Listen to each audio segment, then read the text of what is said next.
हाँ, मैं मानता हूँ कि भगवद गीता दुनिया का सबसे पढ़ा जाने वाला हिंदू ग्रंथ है, लेकिन तुम्हें ये भी मानना पड़ेगा कि भगवद गीता ही वो ग्रंथ भी है जिसे सबसे कम समझा गया है। बड़े बड़े लोग जब सब कुछ हासिल कर लेते हैं, जब पूरी दुनिया की भौतिकता का सुख उन्हें मिल जाता है, तब जाके उन्हें पता चलता है कि वैराग्य की कीमत क्या है। वैराग्य यदि गरीबी की गुदड़ी में यदि मिल जाए तो बड़ा आसान है। अर्जुन तो गलत ही बोलेगा, श्री कृष्ण की जिम्मेदारी है कि वो उसे बता जो रहे हैं वो ठीक बताएं। जिस व्यक्ति ने महाभारत लिखी है वो ही इस तरीके से पैदा हुआ है, फिर क्या भगवत गीता इस बात को प्रतिपादित करेगी?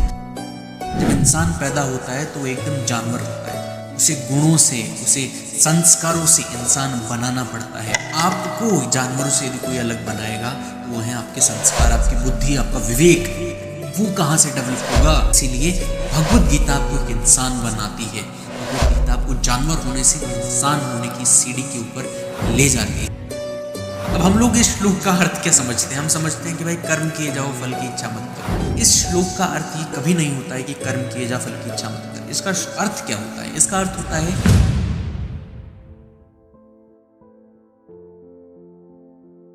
दोस्तों, आज हम लोग ऐसे 3 मिथ्स, ऐसे 3 झूठ के बारे में बात करेंगे जो आमतौर पर भगवत गीता के बारे में एक आम आदमी के दिमाग में बैठे हुए हैं। श्री कृष्ण ने ऐसा कभी कहा नहीं था या फिर भगवत गीता में ऐसा कुछ है नहीं, लेकिन हम लोग मानते हैं कि ऐसा भगवत गीता में लिखा होगा। ये 3 झूठ क्या क्या है? पहला, कि भगवत गीता में लिखा हुआ है कि यदि हम लोग मर जाएंगे, क्षत्रिय यदि मर जाएंगे तो उन नारियों का क्या होगा, उन महिलाओं का क्या होगा जो घर पे हैं, वो फिर शूद्रों से विवाह करेंगे और इससे वर्ण संकर की उत्पत्ति होगी। और यहाँ पे ये कहा जाता है कि भगवत गीता वर्ण संकर वाली चीज को, यानी इंटरकास्ट मैरिज को गलत बताती है, यानी कि दूसरी जाति में विवाह करने को गलत बताती है। पहली चीज तो ये बिल्कुल मिथ है, इसको हम डिकोड करेंगे, इसको हम समझने का प्रयास करेंगे। दूसरी चीज, हम आमतौर पर कह देते हैं कि भगवत गीता में लिखा हुआ है कर्म किए जा, फल की इच्छा मत कर। बड़ा सुंदर लगता है, बड़ा मीठा लगता है, लेकिन ऐसा कभी भगवत गीता में लिखा है? ये भी जानने का प्रयास करेंगे। और तीसरी चीज ये जो भगवत गीता के बारे में हमें लगती है वो ये कि भगवत गीता पढ़ने से तो सन्यासी बन जाते हैं, भगवत गीता पढ़ने से तो बाबा जी बन जाते हैं, भगवत गीता पढ़ने से तो आप कमंडल हाथ में ले लेते हैं, रुद्राक्ष मालाएं धारण कर लेते हैं, त्रिपुंड लगा लेते हैं, भगवा धारण कर लेते हैं, जंगलों की तरफ निकल जाते हैं, दुनियादारी से आपका कोई नाता नहीं रहता है और आप पूरी दुनिया से कट जाते हैं। हम बड़ा मीठा मीठा शब्दों में सुनते हैं घर वालों से कि भाई भगवत गीता पढ़ोगे तो आप सन्यासी बन जाओगे। हम इन तीनों बातों को आज समझने वाले हैं कि इनमें कितनी सच्चाई है और क्या भगवत गीता यदि हम पढ़ते हैं या भगवत गीता में क्या ऐसा कभी कहाँ लिखा हुआ है।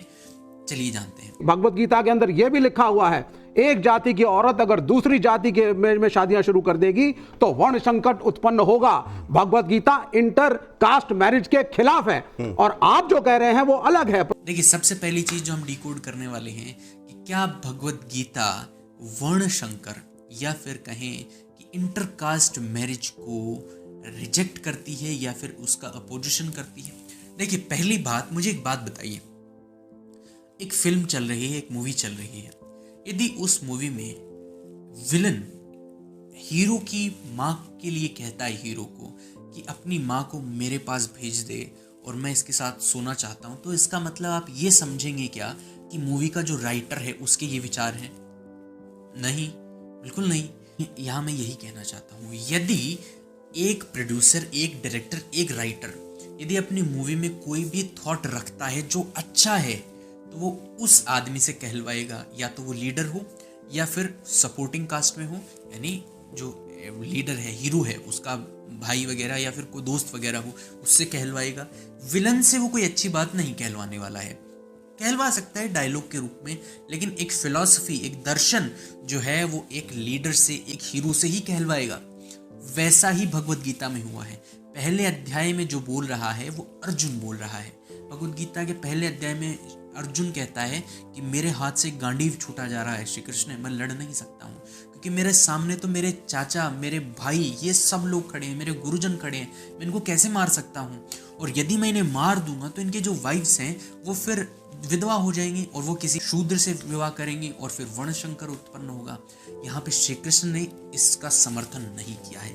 श्री कृष्ण यहाँ बिल्कुल नहीं कह रहे हैं कि बेटा तू जो कह रहा है वो बिल्कुल सही कह रहा है, तू जो बोल रहा है वो बिल्कुल 100% सही बात है।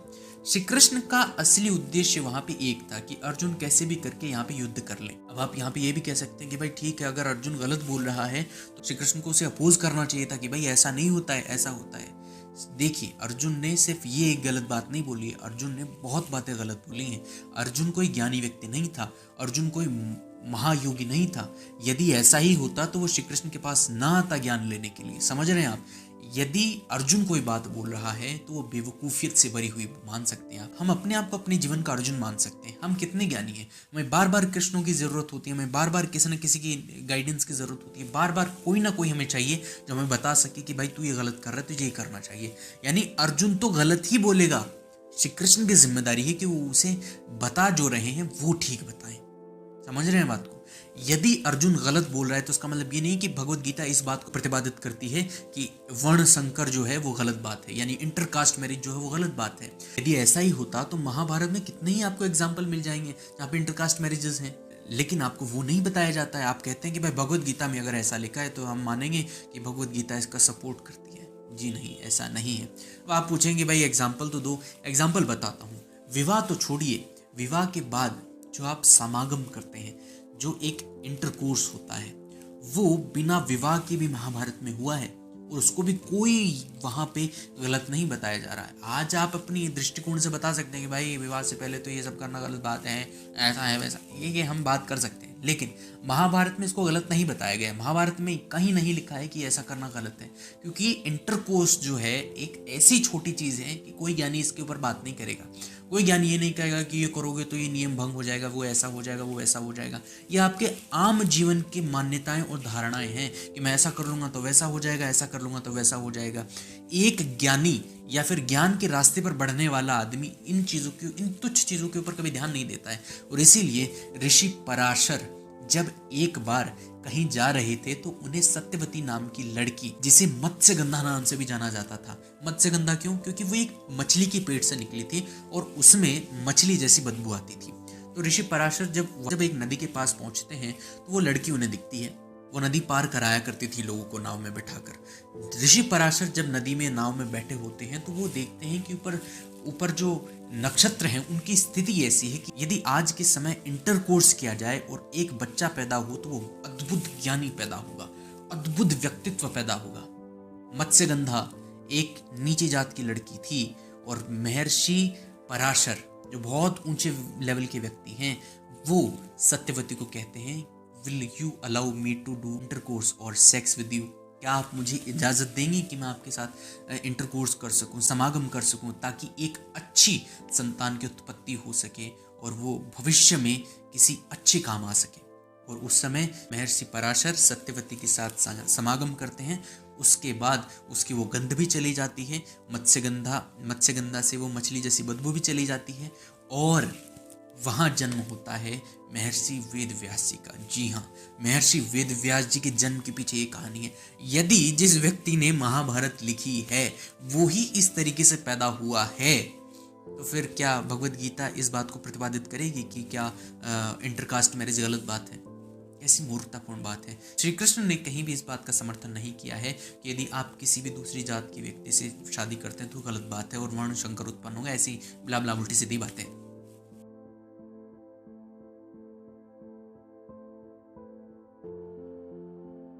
जो दूसरी चीज है, जो मिथ है भगवत गीता के बारे में, वो ये है कि एक श्लोक आता है भगवत गीता में, कर्मण्येवाधिकारस्ते मां फलेषु कदाचन मां कर्म फल हेतुर्भुः मा ते संगोस्तु कर्मणि। अब हम लोग इस श्लोक का अर्थ क्या समझते हैं? हम समझते हैं कि भाई कर्म किए जाओ, फल की इच्छा मत करो, फल भगवान अपने आप दे देंगे। ये देखिए, इसका बड़ा भद्दा अर्थ हम लोगों ने किया है, क्योंकि ये जो श्लोक जितना गहरा है हमने उतना ही स्थूल उसको बना दिया है। इस श्लोक का अर्थ ये कभी नहीं होता है कि कर्म किए जा, फल की इच्छा मत कर। इसका अर्थ क्या होता है? इसका अर्थ होता है कि तेरा कर्म करने में ही अधिकार है, उसके फलों में कभी नहीं। इसीलिए तू कर्मों के फल का हेतु मत हो तथा तेरे कर्म न करने में भी आसक्ति न हो।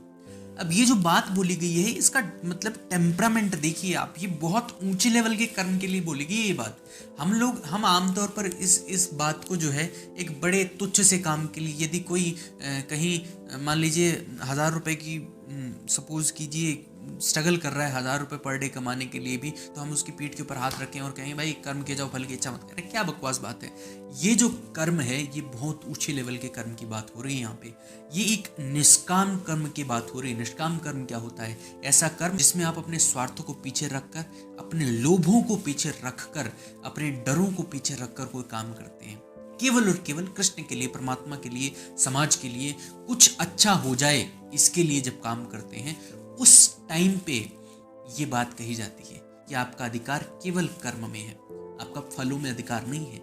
जब आप कोई समाज में कुछ अच्छा करने के लिए निकलते हैं और आपको सक्सेस नहीं मिल रही होती है, मान लीजिए आप चाह रहे होते हैं कि मैं अपने आसपास में कुछ भी, मान लीजिए आप बांध बनवाना चाहते हैं, सपोज कीजिए कि आपके एरिया में बांध की बहुत बड़ी रिक्वायरमेंट है, लेकिन लोग इसी बात को नहीं समझते हैं। लोग समझते हैं कि भाई ये बकवास बात है, ये पागल आदमी है। लोग आपको समझेंगे, आप उनकी समझ के अकॉर्डिंग यदि रुक गए, उस टाइम पे आपको ये बात कही जानी चाहिए कि भाई तो जो काम कर रहा है ना, ये काम बहुत ऊंचे लेवल का है, आसान काम नहीं है। इस टाइम पे तेरा सिर्फ कर्म में अधिकार, फल में अधिकार नहीं है। तुझे एक छोटा सा फल मिला कि किसी ने तुझे धिक्कार दिया और तो रुक गया, नहीं, तेरा अधिकार केवल और केवल कर्म में है। यहाँ श्री कृष्ण बिल्कुल बात ही नहीं कर रहे कि तुझे फल मिलेगा नहीं मिलेगा। तो केवल जब कोई एक अच्छा काम कर रहा है, निष्काम कर्म कर रहा है, तो तू केवल और केवल अपने स्वार्थों को, अपने डरों को छोड़कर, त्याग कर ही वो कर्म कर। तुझे फल मिलेगा नहीं मिलेगा इसकी गारंटी बिल्कुल नहीं है। एक तरीके से निस्त्रैगुण्यो भव की बात होती है ना, वो बात है ये कि आप तीनों गुणों से ऊपर उठकर कोई काम करते हैं, सत, रज और तम, इन तीनों गुणों से उठकर जब ऊपर कोई काम किया जाता है, जब आप निराशावादी हो जाते हैं, जब आप ममता रहित हो जाती हैं, ये सब बातें श्री कृष्ण भगवद गीता में कहते हैं कि निस्त्रैगुण्यो भव, ममता छोड़ दो, आशा त्याग दो, सारी चीजें त्याग दो। जब आप निष्काम कर्म कर रहे हैं तो सब कुछ त्यागना पड़ता है। और ये बात उस समय कही जानी चाहिए कि तेरा अधिकार केवल और केवल कर्म में है, फल में नहीं। हम जब कोई काम करने की शुरुआत करते हैं तो हम सबसे पहले फल दिमाग में रखते हैं कि भाई मैं ये करूंगा तो मुझे इतने का प्रॉफिट होगा, ये करूंगा तो इतना का प्रॉफिट होगा, 10 घंटे पढ़ूंगा तो आईएएस बन जाऊंगा। आईएएस बनना मेरे लिए क्या है? मेरा फल ही तो है। क्या आप उस समय उसे ये बात कहेंगे कि भाई कर्म किए जाओ, फल की इच्छा मत करो? फिर तो हमने भगवत गीता का ये दुरुपयोग कर दिया। भगवत गीता जितनी ऊंची हो सकती थी उतना ऊंचा हम सोच ही नहीं पाए। इसीलिए ओशो एक बड़ी अच्छी बात कहते हैं भगवत गीता के बारे में कि हाँ, मैं मानता हूं कि भगवत गीता दुनिया का सबसे पढ़ा जाने वाला हिंदू ग्रंथ है। हाँ, मैं मानता हूं कि भगवत गीता दुनिया का सबसे पढ़ा जाने वाला हिंदू ग्रंथ है, लेकिन तुम्हें यह भी मानना पड़ेगा कि भगवत गीता ही वो ग्रंथ भी है जिसे सबसे कम समझा गया है। बिल्कुल। तो हमने एक इसी श्लोक में कितना डिसाइड हो गया कि हम भगवत गीता को कितना समझते हैं। कर्मण्येवाधिकारस्ते का अर्थ हमने कर दिया, कर्म किए जा, फल की इच्छा मत कर। वाह वाह।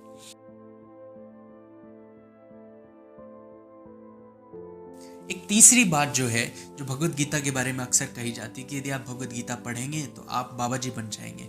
आप मतलब त्रिपुंड धारण कर लेंगे, रुद्राक्ष मालाएं पहन लेंगे, तिलक लगाने लग जाएंगे और समाज से आपका कोई रिश्ता नाता नहीं रहेगा, आप यहाँ से चले जाएंगे। देखिए, ये सब बकवास बातें हैं। जब इंसान पैदा होता है तो वो एकदम जानवर होता है। उसके पास कुछ ऐसा नहीं होता है जो जानवरों से अलग हो। उसे गुणों से, उसे संस्कारों से इंसान बनाना पड़ता है, और संस्कार देने की सबसे बड़ी किताब भगवत गीता आपके पास है। इसीलिए यदि कोई इंसान भगवत गीता पढ़ता है तो वो अपने आप में संस्कार संचारित करता है, संस्कार डालता है। वो अपने आप को जानवर होने से ऊपर ले जाता है। हम आमतौर पर क्या करते हैं, 4 चीज़ें होती हैं जो जानवरों में हम में बराबर होती हैं, और आमतौर पर हर आदमी अपने जीवन में इन चारों के अलावा कुछ नहीं करता है। ये जो 4 चीज़ें हैं आपके साइड में आ रही हैं, ये क्या 4 चीज़ें हैं? अब भूख आपको जानवरों की तरह लगती है। जब आपको भूख लगती है तो आप कुछ नहीं देखते हैं, सब कुछ खाने के लिए तैयार हो जाते हैं। जब आपके मन में पूरी तीव्र इच्छा होती है काम की, तो आप वैसे ही करते हैं जैसे जानवर करते हैं। आपको जानवरों से यदि कोई अलग बनाएगा तो वो है आपके संस्कार, आपकी बुद्धि, आपका विवेक। वो कहाँ से डेवलप होगा? वो अच्छी चीज़ों से डेवलप होगा। आप भगवत गीता मत पढ़िए चाहे, लेकिन साइकोलॉजी पढ़िए, फिलॉसफी पढ़िए, कुछ विजडम लिटरेचर पढ़िए, कुछ भी पढ़िए, चाहे वो हिंदू धर्म से ना रिलेटेड हो, चाहे किसी दूसरे धर्म से रिलेटेड हो, कुछ तो उसमें विजडम की बात हो, आप प्लीज़ पढ़िए। लेकिन हिंदू धर्म में एक आमतौर पर बात मानी जाती है, यदि भगवत गीता आप पढ़ रहे हो तो आपको कह दिया जाएगा कि आप तो बाबा जी बनने वाले हो। हमें पता नहीं ये कहाँ से ये चीज़ डाल दी गई है कि हमें हमारे ग्रंथों से दूर रखा गया है। आमतौर पर हमें कहा जाता है कि महाभारत घर में नहीं रखनी चाहिए, क्योंकि महाभारत घर में रखने से घर में लड़ाई होती है। ये किसने आपको बता दिया? महाभारत के तो अंत में ये लिखा है, जहाँ पे फलश्रुति नाम से एक सेक्शन होता है हर ग्रंथ में, उसमें महाभारत के जो फलश्रुति है उसमें लिखा है कि जो जिसके घर में महाभारत होती है उसके हाथ में विजय होती है। जिस महाभारत में ये लिखा है कि आपके हाथ में विजय होगी यदि आप महाभारत पढ़ेंगे, घर में रखेंगे, उस महाभारत के लिए हम लोग कहते हैं कि इसे घर में रखना चाहिए। उसी तरह हम भगवत गीता के लिए कहते हैं कि यदि आप इसे पढ़ेंगे तो आपको वैराग्य उत्पन्न हो जाएगा। मैं कहता हूँ कि वैराग्य यदि आपको उत्पन्न होता है तो बहुत अच्छी बात है। वैराग्य इतनी सस्ती चीज़ नहीं है जो आपको ऐसे ही मिल जाएगी। बड़े बड़े लोग जब सब कुछ हासिल कर लेते हैं, जब पूरी दुनिया की भौतिकता का सुख उन्हें मिल जाता है, तब जाके उन्हें पता चलता है कि वैराग्य की कीमत क्या है। वैराग्य यदि गरीबी की गुदड़ी में यदि मिल जाए तो बड़ा आसान है वैराग्य मिलना। वैराग्य कभी उनको नहीं मिलता जो बहुत गरीब होते हैं। वैराग्य बुद्ध को मिलता है जो सिद्धार्थ थे कभी किसी समय पे, उन्हें पूरा राजपाट उनके पास था। महावीर को मिलता है जो चाहते तो कुछ भी कर सकते थे। ऐसे व्यक्तियों को वैराग्य मिलता है जो भौतिकता के चरम के ऊपर होते हैं, जिनके पास भौतिक समाज में सब कुछ होता है जो आप सोच भी नहीं सकते हैं। इसीलिए भगवत गीता आपको एक इंसान बनाती है। भगवत गीता आपको जानवर होने से इंसान होने की सीढ़ी के ऊपर ले जाती है। इसीलिए भगवत गीता पढ़िए, समझिए और जानिए। और हाँ, अंत में मैं एक चीज़ कहना चाहूँगा, हम में से बहुत लोग हैं जो इस बात में नहीं आते हैं कि भगवत गीता पढ़ने से आप बाबा जी बन जाएंगे, जिन्हें पता है कि भगवत गीता क्या है क्या नहीं है। हम पढ़ना चाहते हैं लेकिन हम पढ़ नहीं पाते हैं। क्यों? क्योंकि हमें टाइम नहीं है, या पढ़ते हैं तो समझ में नहीं आता है, ऊपर से चला जाता है, या फिर कंटिन्यूटी नहीं बन पाती है, प्रोक्रेस्टिनेट करते हैं हम, टाल मटोल की आदत हमें है। देखिए, सीधा सा इलाज है, यदि आप भगवत गीता पढ़ना चाहते हैं तो आपको एक टीचर की आवश्यकता है जो आपको भगवत गीता पढ़ा सके। मैं पिछले 3 सालों से भगवत गीता पढ़ भी रहा हूँ, अलग अलग माध्यमों से पढ़ा भी रहा हूँ। मैं जल्द ही अपना एक बैच चालू करने वाला हूँ जिसमें मैं भगवत गीता के पहले श्लोक से लेकर 700वें श्लोक तक आपको डिटेल में पढ़ाने वाला हूँ कि भगवत गीता क्या है। मैं इसमें साइकोलॉजिकल पर्सपेक्टिव रखूंगा, फिलोसॉफिकल पर्सपेक्टिव रखूंगा और अलग अलग दर्शनों की हम बात करेंगे, जिसमें हम अलग अलग दर्शनों के माध्यम से भगवत गीता को समझने का प्रयास करेंगे। यदि आप सीखना चाहते हैं, भगवत गीता को पढ़ना चाहते हैं, तो आप नीचे दिए गए लिंक पर क्लिक करके, जो डिस्क्रिप्शन में है, क्लिक करके रजिस्टर कर सकते हैं। पहले कॉमेंट में भी आपको लिंक मिल जाएगा, रजिस्टर कीजिए। आपको भगवत गीता बड़ी आसानी से लाइव जूम क्लासेस के थ्रू पढ़ाने वाला हूँ, जिसमें आप अपने सवाल पूछ सकते हैं, मैं आपको जवाब दूंगा, साथ ही हम भगवत गीता भी पढ़ते रहेंगे। आज के लिए इतना ही। बहुत बहुत धन्यवाद। जय श्री कृष्ण।